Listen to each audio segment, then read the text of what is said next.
નવસારી જિલ્લાના કુલ 132 આરોપી, જેમાંથી 22 જેટલા એનડીપીએસના આરોપી છે, 100 જેવા પ્રોહિબિશનના લિસ્ટેડ બુટલેગર છે અને 10 જેવા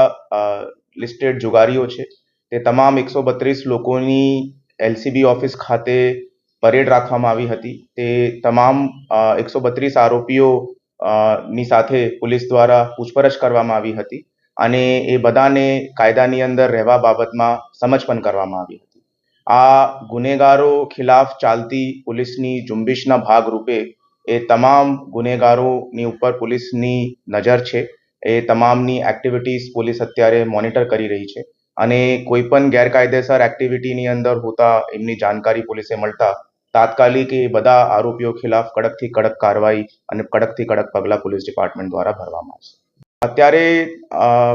સરકાર દ્વારા, ભારત સરકાર દ્વારા અને ગુજરાત સરકાર દ્વારા અમારા જૂના કાયદાઓ આઈપીસી, સીઆરપીસી અને એવિડન્સ એક્ટની અંદર નવા સંશોધન કરવામાં આવ્યા છે અને જૂના કાયદાની અંદર જો લૂપ હોલ્સ હતા, જેમનું કોર્ટની અંદર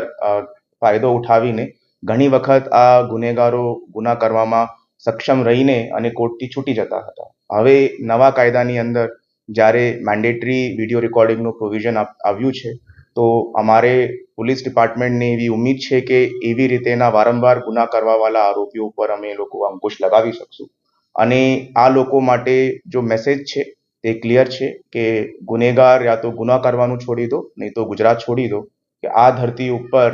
ગુનેગારો માટે કોઈ પણ જગ્યા નથી અને એ ગુના આચરતા અગર ધ્યાન પર આવશે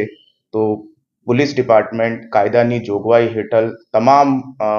પોતાના સત્તાઓનો ઇસ્તેમાલ કરીને આ લોકો ખિલાફ કાયદાકીય તમામ પગલાઓ ભરશે.